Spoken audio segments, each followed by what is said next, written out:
Le datura est un danger pour les consommateurs, que ce soit les hommes ou les animaux, parce qu'il contient des molécules qui s'appellent les alcaloïdes tropaniques. C'est une grande famille de contaminants, il en existe des formes très diverses, mais les deux principales présentes dans le datura, ce sont l'atropine et la scopolamine. Et ce sont des molécules qui sont toxiques. Une première étape indispensable, ça va être caractériser cette dangerosité. Donc ça, c'est un travail qui est conduit par des toxicologues. Et donc l'objectif va être de déterminer si le niveau d'exposition du consommateur à un contaminant donné est susceptible d'entraîner ou pas un problème de santé.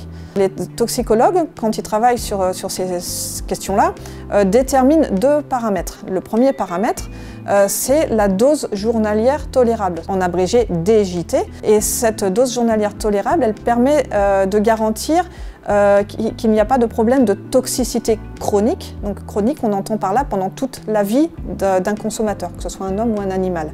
Donc ça va être la quantité d'une substance qu'un individu peut ingérer pendant tous les jours de sa vie sans générer de problème sur sa santé. Et le deuxième, ça va être l'ARFD, donc c'est Acute Reference Value en anglais, qui est établi dans le cas d'une toxicité aiguë qui va être consécutif à l'ingestion de ce contaminant durant les quelques heures, voire une journée après l'ingestion. Dans le cas des alcaloïdes tropaniques présents dans le datura, c'est vraiment un problème de toxicité aiguë. Donc les toxicologues ont établi une ARFD à 0,016 microgrammes par kilo de poids corporel, c'est-à-dire par kilo d'être humain.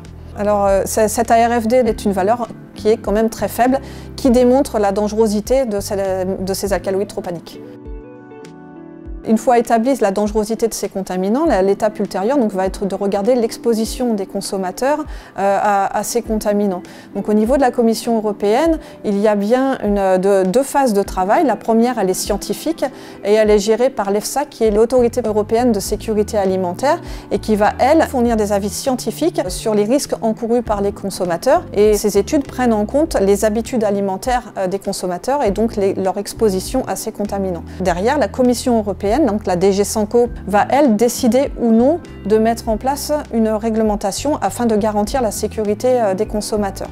Donc dans le cadre des alcaloïdes tropaniques du datura, dans son dernier avis, l'EFSA a conclu que certaines catégories de population pouvaient avoir des habitudes alimentaires qui conduisent à un dépassement de l'ARFD. Donc on met en place une réglementation pour garantir la sécurité sanitaire des consommateurs.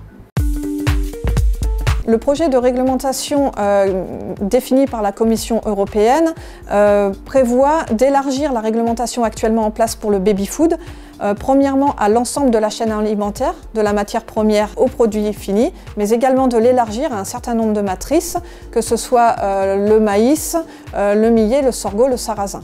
Dans un premier temps, sur maïs grain, cette future réglementation, elle prévoit de teneur maximale réglementaire de 15 microgrammes par kilo sur la somme atropine et scopolamine. Pour le maïs popcorn, qui est une spécificité, la future réglementation serait à 5 microgrammes par kilo pour la somme atropine et scopolamine. Pour le millet et le sorgho, que ce soit en grains ou sur les produits transformés, cette future réglementation serait également à 5 microgrammes par kilo pour la somme atropine et scopolamine. Et enfin, pour le sarrasin, on aurait une future réglementation à 10 microgrammes par kilo pour la somme atropine et scopolamine. Cette réglementation, elle ne s'applique pas sortie champ, elle s'applique bien sortie silo en vue d'une première transformation.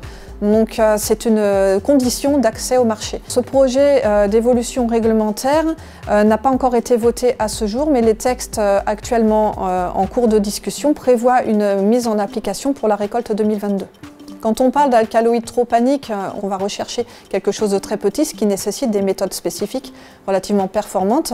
Donc il existe des laboratoires au niveau national qui dosent ces molécules. Elles sont dosées essentiellement par la méthode HPLC MSMS. Donc ce sont des méthodes qui nécessitent un environnement de laboratoire et qui sont relativement coûteuses. Il n'existe pas de méthode rapide pour doser aujourd'hui ces alcaloïdes tropaniques. Nous avons conduit une étude sur des parcelles agriculteurs depuis la récolte 2017 qui nous a permis de déterminer qu'il y avait une bonne corrélation entre la teneur en graines de datura d'une part et la teneur en alcaloïdes tropaniques des lots de maïs d'autre part. Pour aller un petit peu plus loin, on a également déterminé dans cette étude qu'un gramme de graines de datura contenait en moyenne 4443 microgrammes d'alcaloïdes tropaniques et plus précisément, si l'on se remet à l'échelle d'une graine de datura, elle contient en moyenne, dans notre étude, 28 microgrammes d'alcaloïdes tropaniques. Si l'on s'accorde maintenant à effectuer une traduction opérationnelle de la future réglementation, cela reviendrait, dans le cas du maïs grain, à rechercher une graine de datura dans 2 kg de maïs. Pour le sarrasin, cela reviendrait à chercher une graine de datura dans 3 kg de sarrasin. Et pour le cas du maïs popcorn, du millet, du sorgho, cela reviendrait à rechercher une graine de datura dans 6 kg de grains. Cette évolution réglementaire, elle intègre des limites maximales réglementaires qui varient entre 5 microgrammes par kilo et 15 microgrammes par kilo. Alors pourquoi ces différences?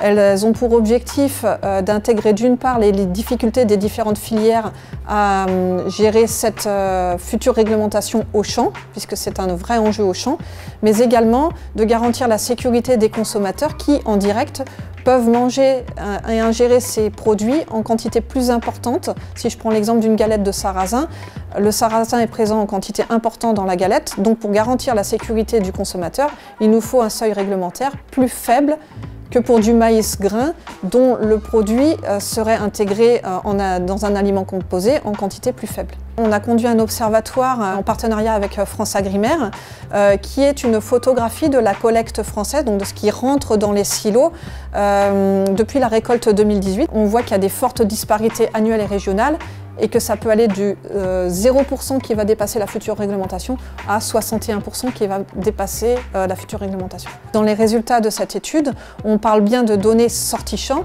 Elles ne sont pas le reflet de ce qui est mis sur le marché. Et entre deux, il y a une étape très importante qui est longue et coûteuse, qui est celle du travail de nettoyage des lots par les organismes stockeurs, qui vise à rendre conformes les matières premières qui vont être mises sur le marché afin de garantir la sécurité sanitaire des consommateurs. Si l'on s'intéresse à la présence du datura sur le territoire national, tous les départements à 99% sont concernés par le datura. Donc présence dans le milieu naturel ne veut pas forcément dire présence en culture, mais en tout cas cela doit inciter à la vigilance pour éviter que le datura ne s'installe en culture.